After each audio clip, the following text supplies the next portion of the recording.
so much for continuing to press play and tune in. We're so happy that you are here. Today, we wanted to tackle the topic of the honeymoon phase. And, you know, when real life settles in and you get into the mundane day-to-day life, sometimes, you know, it's a common phrase. Everyone's heard it. Oh, then the honeymoon phase ends. And I know, especially as we've been newly in our love, you know, now a couple years in. And oftentimes it was the longer term couples, and I would be sharing how deliriously happy I am. And oh my goodness, just, you know, how it just keeps getting better, even with challenges. Like, especially in the challenges, every time we had to face one together, then it became deeper and more intense. And now with this last little while of our fire of truth, is just like unshakable. And the longer term people would be more like, oh, that's sweet, like pat you on the head, like, aw, just know that's gonna end, really. Yeah. We remember when it was still fun. It was so fun, and, you know, doing it all over the house, and oh, like, cherish those days, they ain't gonna last. And we've had many conversations about, wow, gosh, like, it just does keep getting better. And I think one of the biggest reasons is we feel safer and safer with each other, and we've opened up to more honesty and vulnerability. Yeah, I think that. And also, you know, this is also our second crack at love, and late in our, you know, we're later in age, I guess. I always make joke that elder millennials. Yeah, we're later in life, you know, and I don't want to waste any time going back into, you know, taking the risk of falling into a mundane, kind of not fulfilling relationship. And it's been uncovering the secrets of how do we get to a place where the excitement stays all the time, where the connection is always present, where, you know, how do we keep deepening that, and how do we keep fostering that and encouraging it and facilitating all the things that are fun and amazing about being in a relationship with the person that you know that you truly love. And how much work do you have to do to keep that going? It's a lot of work, I think, to keep it going. And there's a lot of things that can fall by the wayside when people are in real life and they're tired and they're not taking the time to, you know, put that focus into their partner and put that focus into themselves that is going to allow them to be the person you want to be, to how you want to show up in the relationship. Yeah, and I think that there's there's something to having true communication and honesty, because so many often only share partial truths of what their experience is and what they are feeling in that moment, or what their perspective is. And then that leaves room for interpretation. Yeah. And I think, you know, go back to the episode we did on falsehoods, is first and foremost, it becomes important to, you know, look at yourself, and that comes with everything. So if you want to share the full depth and be as vulnerable as you can be with your partner, that's going to allow that deeper connection. That's going to, you know, stave off or keep the end of the honeymoon phase at bay, so that it carries on infinitely throughout the, you know, for as long as you're alive with your partner. It's going to take a lot of honesty and being honest and vulnerable with yourself, so that you can have that ability and confidence to share with your partner and know that what you're sharing comes from a place of absolute truth. And that's going to create the trust between both of you, you know, going, and that trust going both ways, extending it and accepting it. And enables, that is what enables you to have, you know, this real deep understanding of each other that will allow the excitement to continue. Well, yeah. And I think that, you know, for the ones that are listening that are in maybe their second big relationship later in life, or their second marriage, that piece of self-awareness and attention that you bring to the relationship oftentimes is a little different than if you are newly listening to this and you're, facing your, maybe your first marriage or your big long-term relationship. And some of the things when I look back now that I really missed the mark on communicating about with that person were the big things like shared values and priorities. And when you have kids, what will it look like finances, vision that you have for your life, pretty much everything, like a shared value system that you're going to create together. I think that if more young people had those kind of conversations, I think that it would definitely avoid the breakdown of marriages. Yeah, there's a balance, I think, between, again, the focus sometimes is keeping the individuality within the relationship and protecting that at all costs. And what we found is the opposite, like letting go of that individuality as it pertains to like a selfishness and turning that more into a selflessness is what fosters that bond that's created and allows you to do the things that you talk about, like hammer out shared values and beliefs and compromise when needed in setting goals and setting, discussing morals, everything that's going to be needed to have a healthy, fun and dynamic and long lasting partnership in the truest sense of the word.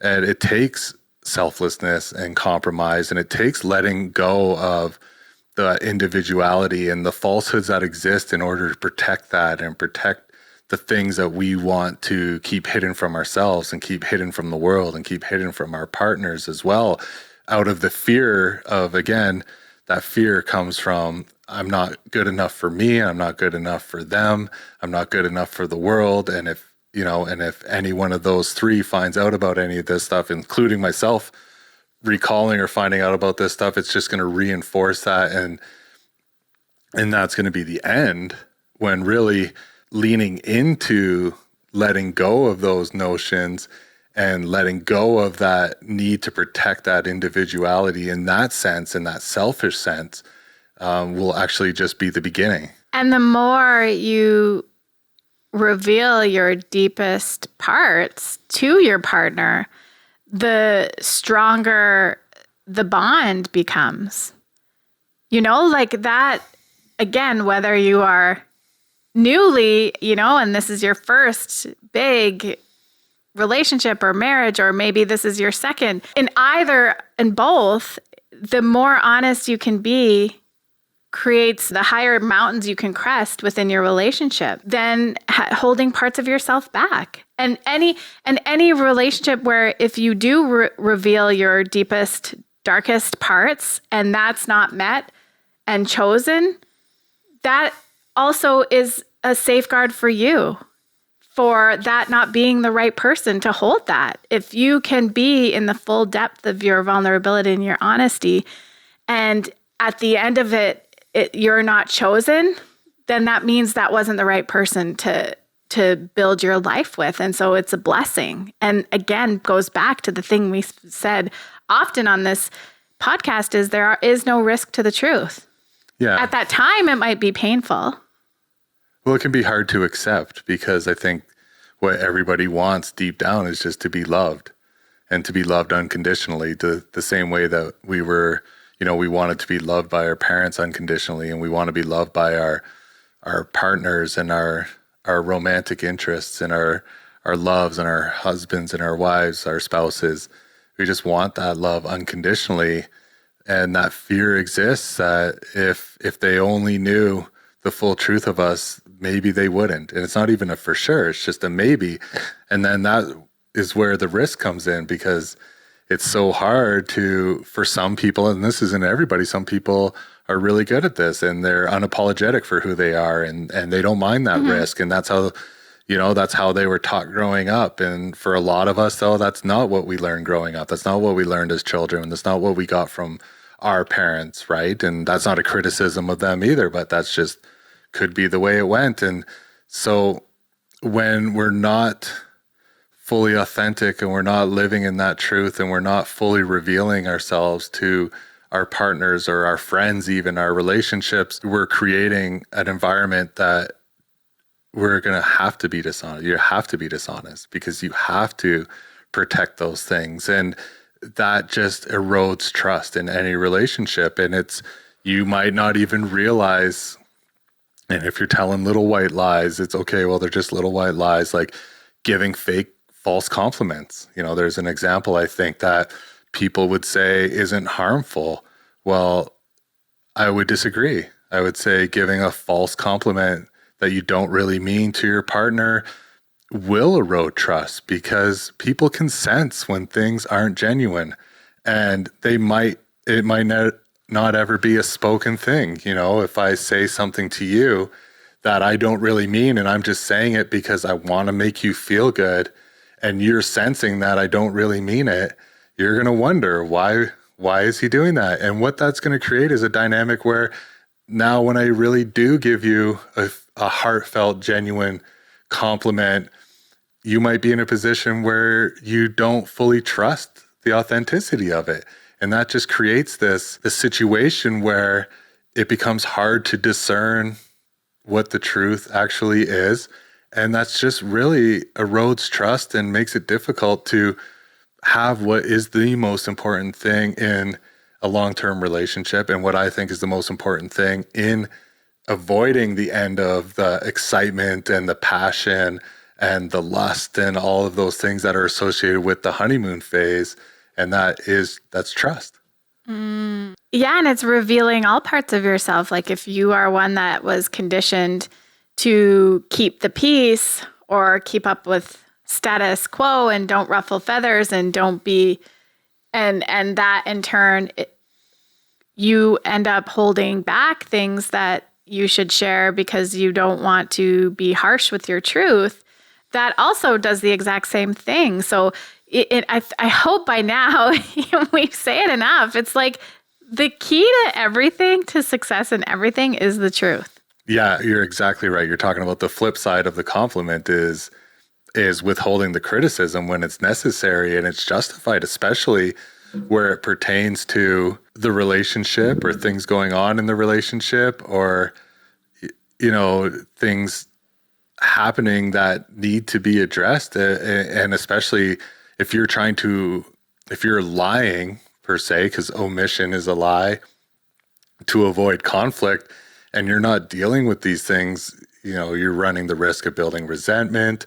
And then that ends up, these are the little things that make you less passionate or attentive. It's these little chip-aways that end up happening to create that wear off of the honeymoon phase.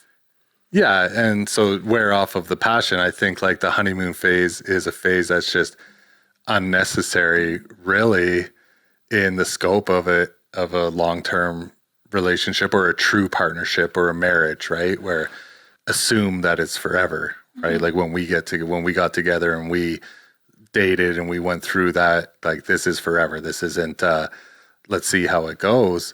And if I were to hold back anytime that I had issue with your behavior or something that you said, and for the sake of keeping peace or not wanting to hurt your feelings, I could say that my intentions in that are good. Well, I don't want to nag, or I don't want to bring something up to Sandy and hurt her feelings, or I don't want to risk her being upset with me. And we've had such a really nice day, and I don't want to bring this up.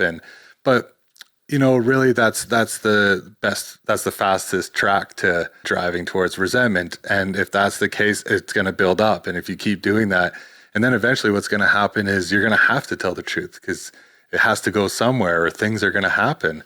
And that's going to erode trust because it's like you can't, well, how come this has bothered you for so long? How come you've never said anything about it before? Well, I didn't want to hurt your feelings. Well, those are things that may seem insignificant in the moment or may seem easy to work through down the road, but they really do stop the equal flow of trust that needs to be present for total vulnerability. And the deepest connection you can have is through that total vulnerability.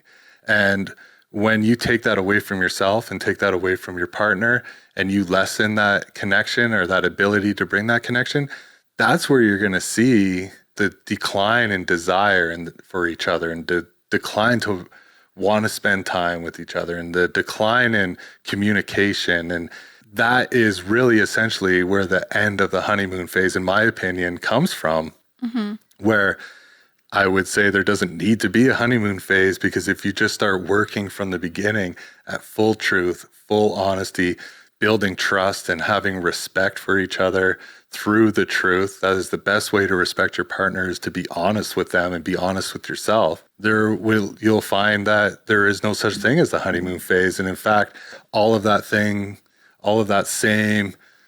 blissful, ecstatic feelings and closeness and just wanting to spend all your time with each other in the beginning will actually increase as time goes on, and you keep working and building towards that just true honesty and true vulnerability.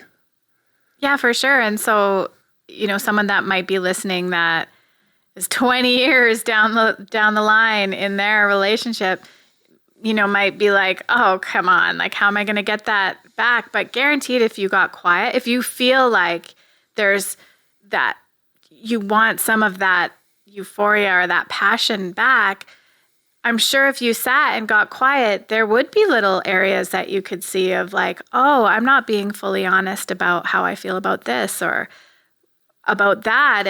And I really believe that if you just took that time to have a place or your own fire of truth and kind of come back to the table of your love and have that ground floor moment, there will be a deepening in there where both of your needs are being met on a whole other level. Would you agree? I would agree. And I'd say a good place to start with that is if you feel like your relationship isn't where you want it to be, and it doesn't have the passion, and it doesn't have the desire, and it doesn't have the companionship and respect and trust and everything, you could stop and just ask yourself, if I was in what I would think is the perfect relationship right now and being honest, what would that look like for me? And once you kind of really have some thought into that, it would look like this. It would look like whatever it may be that it looks like to you. And ask yourself the question, what am I doing to prevent that? Like, what am I doing? Not what is my partner doing that prevents us from getting there, is what am I doing that would prevent that from me, being in service to that vision with my partner? And do we even have the same vision of what that perfect relationship or that ultimate relationship would look like? And if you can come up with some answers for yourself of what your behaviors might be, or your dishonesties or your falsehoods might be that are preventing from you, facilitating that for your partner, then you can go and have the conversation of what would it look like for you? Mm-hmm. And even see if you're on the same page. And you might find that you probably are on the same page, and it probably looks pretty close to the ecstatic and blissful days at the start, in the beginning. And from there, it can be a conversation of acknowledging, well, I know that I have behaved in a way of this, and having your partner hear that from you, could be the opportunity to open up that dialogue for them to look at themselves as well and say, well, I realize these things about myself, and you realize those about yourself, and we can see this with each other. And where do we want to go? And how can we be in service to each other to get there? And if you can start that conversation with that honesty, but what it takes is a real honesty, and not holding anything of part of it back, and not protecting your own psyche and protecting maybe some guilt or some shame you have over your actions or things that you might have held. And sometimes it's hard. It takes some honesty of revealing some things that you never thought you would or should, but it's the thing that's holding you back. So it's time to do it. And I would suggest that that's kind of a practice that could help anybody get there if they truly are with the person that they want to spend their life with and they really do love unconditionally, and they really want to have that deep connection.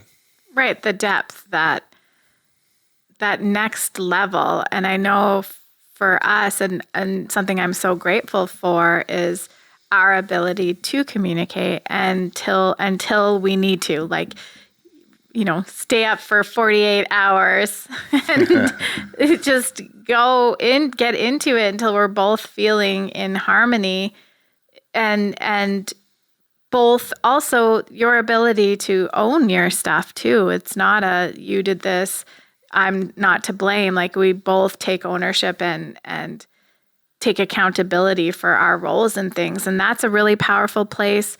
And that creates safety in and of itself. And that also creates the passion too. Like, it's just there's so much safety in it. And that is such a, like, turn on. Yeah. Can I say? Yeah, you can say that. Okay. Yeah.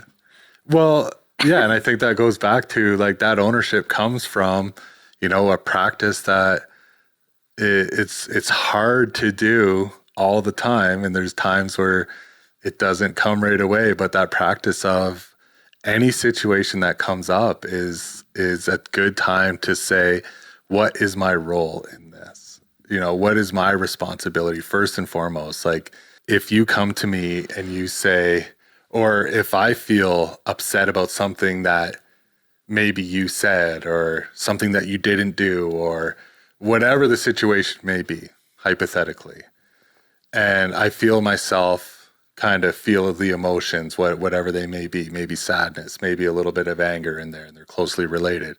But I say, okay, what is my role first and my responsibility in this first and foremost, before even thinking about the thing that you had done, or interpreting a reason why that you may have done it that I'm not even aware, that you're probably not even aware of, that I can interpret without a conversation. But that's people's tendencies, is to interpret first without examining their own role. I always feel that allows me to come to you from a place of, like, hey, this is something that came up for me. I felt this way about it. I looked and I could see, is it maybe because I, wasn't considerate in this way, whatever it may be. And it just opens up that dialogue where people can feel safe to be honest. Well, that I can talk to you, and you're going to look at it from a perspective where you're not feeling attacked, and you're going to be able to talk to me and do it and be honest with me and honest with yourself in a way that you're not going to feel attacking or feel like you've done something wrong per se that you don't want to address, or that's going to cause conflict between us, because we can have a healthy communication. And usually what we find is the kind of root or the cause of whatever the conflict may be is something so totally different than what our initial reaction would tell us it was about. Yeah, and there's a piece too, and I think you've really taught me that in our relationship, is that difference from being nice versus being kind. Right. Like, the being nice, not wanting to be harsh, say, with a truth or a criticism. Actually, it's more kind to say the thing that could wake you up to yourself, or help you reflect in a different way, or bring your awareness to something that you didn't have awareness of. And that's actually better than just being nice and keeping the peace. Yeah, well, it's being kind to me so I can be aware and make a decision and have all the information needed to look at myself and maybe recognize something that I wouldn't be happy understanding that this is a common behavior or attitude of mine. And it's also being kind to yourself, because you don't want to live with a man who's doing something that just is constantly maybe making you feel crappy or feel hurt or feel angry or feel sad or anything. So by being nice, though, we're avoiding all of that kindness. So it's putting us in a position where maybe your partner's oblivious to something about themselves that they wouldn't even like if it was brought to their attention. And you're stuck living with something that, doesn't really make you happy. And that just seems like a crappy situation. And from there, everything just snowballs and spirals. And no wonder in those situations, people don't feel as close or connected or feel as, eager to do nice Fiery. things for each other and don't feel as passionate because you're just constantly being worn down by all these things that are left unsaid and maybe it is out of being nice. And I mean, we stopped in discussing both of our lives and how we got to where we are at 44 years old and realized how all the places that we were just being nice was such a disservice to us. Mm-hmm. And really was more about not having boundaries than it was about anything, and really talk about the difference between being nice and being kind. And being kind comes from a place of like a true, this is who I am place, a true desire and want to be of service to someone or do nice things for people or kind things or be charitable. And being nice is just like kind of more often than not just compromising what you really want to make somebody else happy. It's not very fulfilling. Mm-hmm. Yeah, I think that when it comes to all of this and when it comes to, we spoke on the intro of just like of when life becomes life and you're in the mundane, what I've recognized for us since our fire of truths and our really aligning our vision and setting our priorities and what they are, nothing is mundane. Like even in the struggle season, like everyone's heard, I lost everything. And it's a time when it would seem that there is, we've got nothing, but we actually have everything. And every day, like nothing feels mundane. It feels like there's such potency to every day. And I think that's because we do have a shared vision and we are so on the same page when it comes to what is our priority. And that's at the center of everything. And so I think that's another way that people can not have just a honeymoon phase, that they can stay in the depth of each other for so long. Yeah, nothing's boring. I mean, we have just as much fun in this season, even more so than we did any other time. And and there is no boredom, and it's everything is fun and every day is exciting, and it's what's today going to bring, and facing, there is some uncertainty and there is some stress, but at the same time, it's like, great, I get to wake up knowing that we're going to face it all together and we're going to, laugh and we're going to have so much fun, and there's passion and desire, and every day is going to end up with us in each other's arms at the end of the day. And I look forward to that, from the moment I wake up. It's almost like I can't wait to get back and to our sanctuary and be in each other's arms. And there is not one moment where I ever feel like, oh man, I wish I can just get some space or get some time or anything. I just want to crawl into his armpit all the time. Yeah. His skin. And it's because of this, this vulnerability, like you sharing and you being so vulnerable with me just creates this level of admiration and trust and desire that I've never experienced in my life. And without us getting there, things can be good and things could even be great, but they can't be as good as they possibly can. And I don't know who doesn't want that, but it really does take this level of honesty that it's hard to even know that level of honesty exists until you try it. It's true. And that's not to say every day is rainbows and lollipops. Like there are days where there are challenging things that we need to face and work through. But the tenderness through which we hold that and hold each other in that.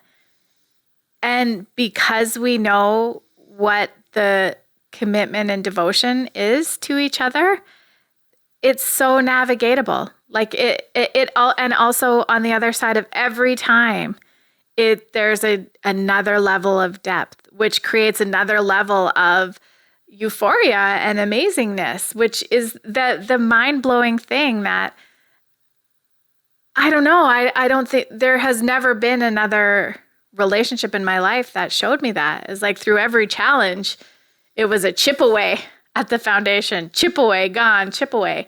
And for us, through every challenge that we face and every way we navigate it together, it builds the cement to whatever's harder than cement, titanium, aluminum.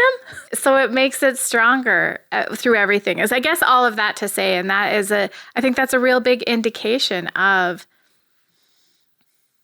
things to come. Well, I think at the end of our conflicts, I don't ever feel, and you'll have to speak for yourself, but when we have kerfuffles, as you like to say, or conflict, or there's things that needs to be addressed, or we call each other out, which happens often if we call each other out. At the end of it, there's never a resentment. I don't have a resentment. At the end of those, because I think we approach them with total honesty, and we approach them with the ability to be honest with ourselves, and because we have such a deep understanding of each other and who we are through the truth, and through the truth of our entire being and our entire lives, at the end of those conflicts and kerfuffles, I always just feel more desire, and I feel closer, and I feel like I'm even more committed. As much as that, even sometimes it's hard to think about how could you be more committed than what I already am, but I feel even more committed to and devoted to you and to our relationship and to our family. And it's like when you call me out sometimes if I'm being stubborn or being kind of an ass and you call me out on it, of course the first reaction is to want to be like, oh man, like, ouch, like Sandy's really harsh in my vibe right now. But and sometimes that is the reaction, and sometimes that's okay too. And when that does happen, you will understand that because you know where I'm coming from. You know who I am. You know the full truth. You know my full history. So you know why I might want to protect that piece of me a little bit. And it gives you that patience to kind of give me like the eye, like really, like look at yourself here a little bit. And we get there, and it always opens up like these next level conversations that we get more and more into how we're feeling and who we are and our emotions and what for both of us. And it starts an equal exchange of ideas and honesty going both ways. And really at the end of those, it's just like you're so connected that you can feel the energy just coursing between, and there's nothing else that you want more except for to, sit down on the couch beside each other and hold hands and just be together and just feel that love that you felt on the first week and the second week and through all that honeymoon phase. And it's right there all the time. It doesn't matter if it's been a year or 2 years, and it won't matter if it's 5 or 10 or 15 or 20 down the road. Yeah, it's speaking of each other's language. Like I just had this thought, and we've talked about it before, where you've been like, love languages are kind of bullshit. Yeah, that's my harsh and controversial opinion. And I see that, and now I see, and it's what I just thought looking at you right now is like, truth is the only freaking love language there is. That's how I feel. It's like, boom, mic drop. The love languages are, what are they? Touch and physical touch, acts of service, words of affirmation, quality time, and did I say buying things? Oh yeah, gifts. Yeah. And I've talked lots about those. Right. And so I get it that some people don't like to be touched, but I bet you if they were truly connected with who they are and all of their falsehoods and all of their traumas, and they were really diving deep and working on that, they could probably get to a place where they would like to be touched by another human being. Like, I know. So to me, I always felt like the love languages of like, give me all of them. Why do I have to have one or two dominant ones, or I'll take any of them all the time. And that's kind of like a generalization, and it goes a little bit more complicated the way that we've talked about it than that. But it's if you're in the full truth of yourself and we're having that vulnerability with each other, yeah, any single one of those would be sufficiently fine all the time. Yeah, and I think too, sometimes people equate the honeymoon phase with the amount of time you're doing it. You're getting naked, right? That's like when that starts to dwindle, that means your honeymoon phase is over. And that's also false too. I think it's all these other things that play into that lessening. But when you are being of service to the other, when you are in your own truth, then that actually gets better and better and better and stronger and stronger and stronger and more intense. Yeah, it increases instead of decreases. But it's because... But so many in long-term relationships, again, I go back to, the few conversations I had where it's like, oh, just wait until that... I remember those days and that'll pass. Yeah, and then you start scheduling your Saturday morning romp, because that's the duty time for that type of stuff. And no, thank you. I know. And even, I bet you there's someone out there that's listening to this podcast going oh, just wait. And I know, guaranteed 10, 20 years down the road, I know that the electricity is going to be just as intense, if not more. No, it will be more. I know that too, because it keeps becoming more intensified. Well, yeah, as long as we both stay honest with each other and ourselves, then there's no other option. It's not something that you can make a conscious decision of, how often you feel desire, right? So it's all fostered by the things of all the love languages. Like if I ever have to stop and think oh man, Sandy just doesn't seem into me these days. What is her love language and how do I massage that enough, to get her back to being the passionate or desirable, that passionate woman that she is and giving that affection to me, please bury me somewhere that I would ever have to get to that place, because, through the vulnerability that we share, it's just every day, all I want to do is do things for you because I love you and I want you. And I admire you and I respect you so much. And especially if anybody's listening that's been listening to the network marketing things and watching you go through that and navigate your way and how honest with you are with yourself. It's every day that I wake up, the first thing I think is what does Sandy need from me today? Or what do we need from each other? Or how am I in service today to our relationship and making her feel loved and her feel, wanted and her feel accepted by me with everything that she has told me about herself and that we've shared together and I've told her and shared with her. And that is just consistently stoking the fire all the time for me, because I know that's how you behave towards me. Mm-hmm. And it's just all I feel is total, this undeniable want for you all the time. And it's because I just feel wow, you just care about me so much that I'm always considered, no matter what's going on or what's happening in our life or what you're feeling or what you're going through, you still always consider me. And there's no greater way to feel loved, I think. Yeah, I feel that too. I feel that. It's instead of waking up every day to thinking, how can I get my needs met? Waking up every day is how can I know what your needs are so that I can meet them. Because by doing that, you meet your own needs. Yeah. How can I be in service? And that's what we've said it, I think, on one of the earlier episodes is when we were talking with Cash is, the best way to get your needs met is to be in service to your family. And it's going to create an environment where everybody wants to meet each other's needs and strives to meet each other's needs, because by doing so, you find that you'll be heard just as much. And that's the same in a family setting or with a romantic relationship. It's how can I be in service to you?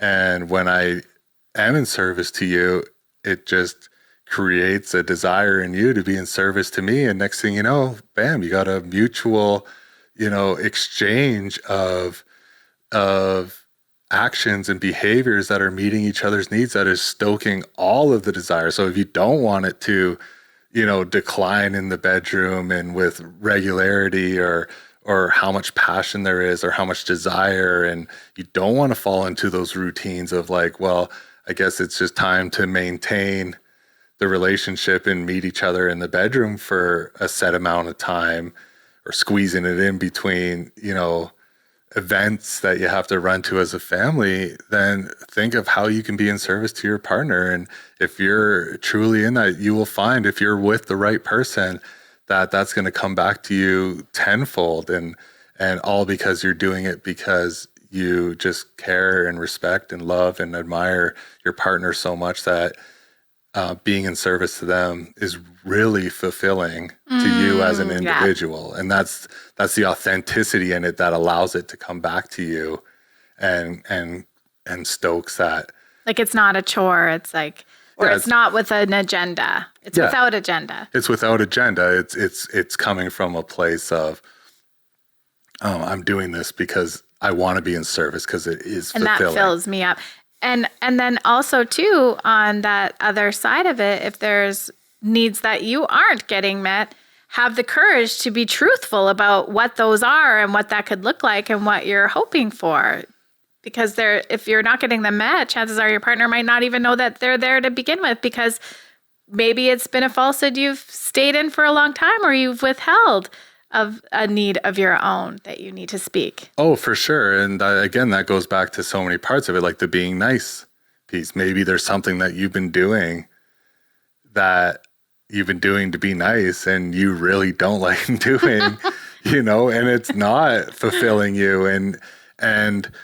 And maybe your partner's sitting there thinking, well, she loves doing that. So I'm going to fulfill her need and let her, make me that sandwich every night, and it turns out that she has fucking hates it. I'm just kidding. I do love making sandwiches. I know you do, but I'm just saying as a general, like, hypothetical, right? So it's that honesty is so important. Well, and not just being nice for the sake of being nice because you don't want to be honest. Like, there's all of those things that can create an environment, again, where the needs are, like you said, they can't be met because they're not even clear or communicated what they actually are. And then when you get into the love language part of it, it's like maybe your partner just wants all 5 love languages all the time. Yeah. And also there's this, I guess I would say, a cautionary tale. And I hope you're okay with me talking about this. Yeah. Fire away. Do you know what I'm going to talk about? I have no idea, but I'm scared now. So sometimes, our experience of not speaking a truth until we spoke a truth to each other that we both had, and it was kind of too late. Yeah. Do you know what I'm talking about? Oh, yeah. Now I know what you're talking about. Do you want to share it? No, you can go ahead. And maybe too, like, if you're on your second marriage and maybe in your 40s, you'll really relate to it. But there's a real piece when, we found each other after we both had our children. Yeah. And had, missed out on those years of having babies together. And there's a real grieving of it. I think it's Cheryl Strayed that talks about the ghost ship of our lives, that there's always these sister ships of the lives we didn't choose, or that maybe passed us by, or the timing of it didn't work. And we've talked about that, so often going, like, why couldn't I just meet you 20 years ago? Why couldn't we have babies together? And there is a mourning of it. And then wrap in the layer of us being in our mid 40s. And early 40s for me, thank you. Early 40s, 44, 43 when we met. And, you saying, I'm totally done not having any kids anymore. You're home free, you've got a couple older boys and one more at home. And me being like, oh yeah, no, totally, me too. And feeling that on one hand, but then on the other hand, recognizing the more and more we talked about it, there's this layer of society dictates that too, of like the thought of having another kid at this age, that just seems so ludicrous. Or somehow would be almost irresponsible. You're you're home free in this other phase of life. And so all of this that played in, and you were very, I don't want to have kids, like, no way, oh God, I would never have another one. And so I was like, yeah, no way. And I really thought he was strong to that no matter what. And he thought I was. So the decision was, okay, either I get tubes tied or you get a vasectomy. Made the decision that you get a vasectomy. Yes. Do you want to take over? No. I think you're doing a good job. And the decision was made early on, but it never happened. I procrastinated. And I was scared. Yeah, rightfully so. That's what I told myself.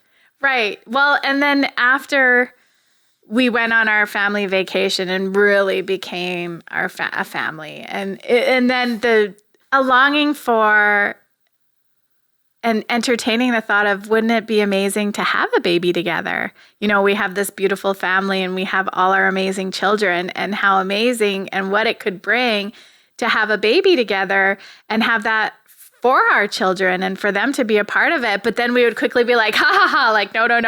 And you'd be like, hey, let's stop talking about it because we don't want to like jinx it. But we really did have a couple of weeks where we were just like, oh gosh, that would be so amazing. And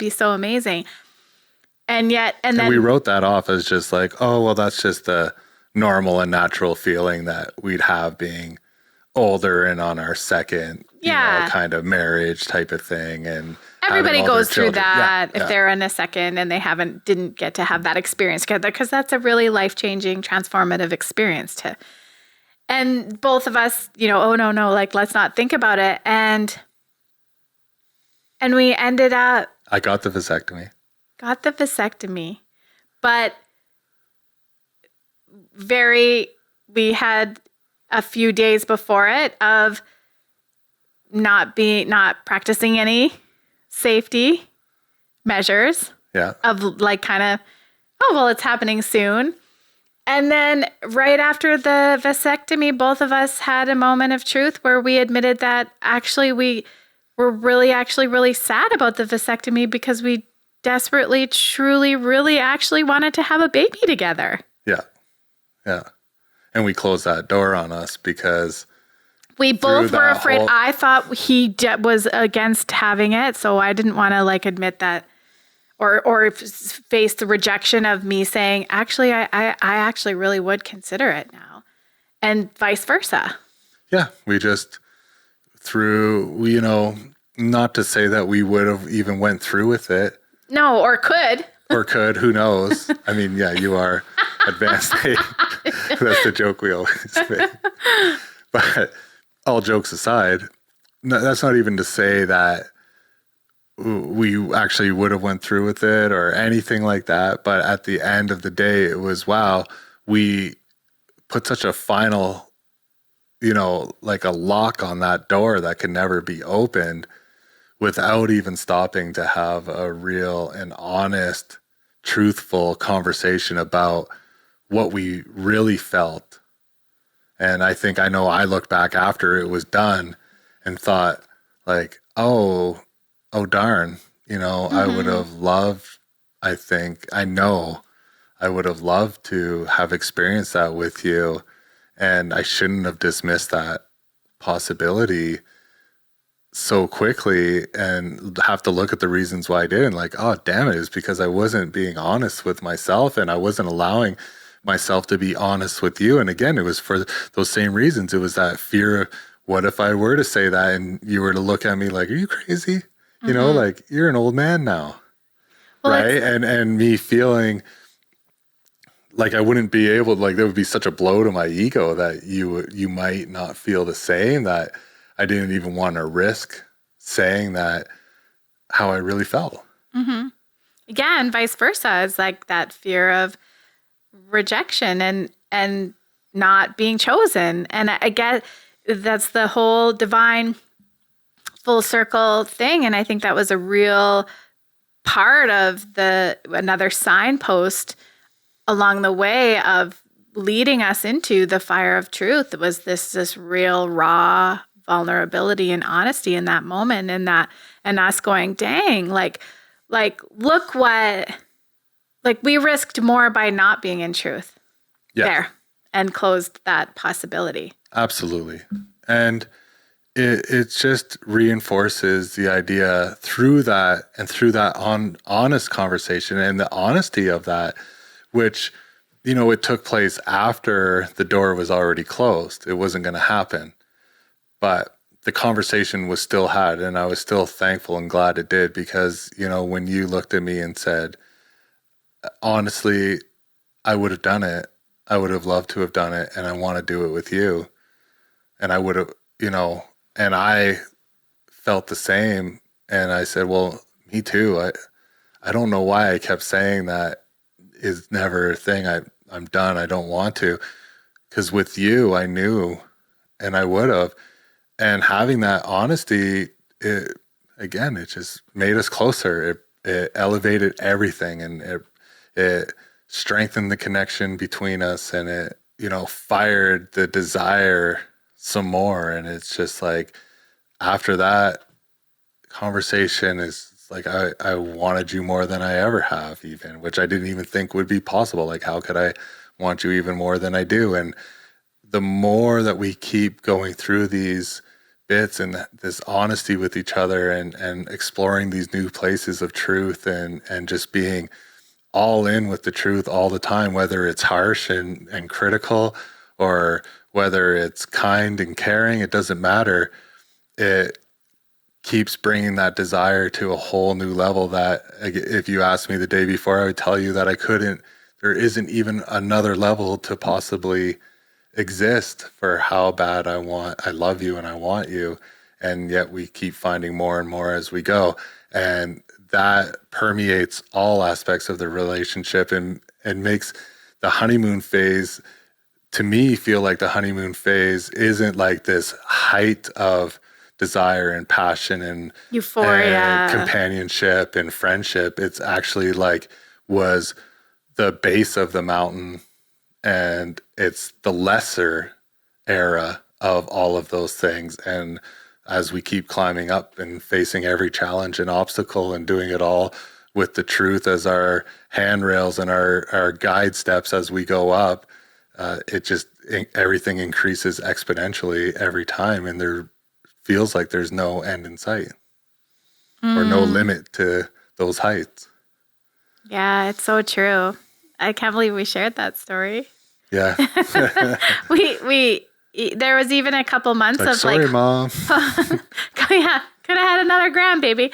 There was a, you know, and for a couple months after that of like, just maybe it didn't work, you know, and really like, again, having to mourn what was possible. So let that be a cautionary tale. If you are in a place where, you know, if there's something you're holding back, remember that there's no risk to the truth. There is no risk to it at all. So thanks for being here. Thank you.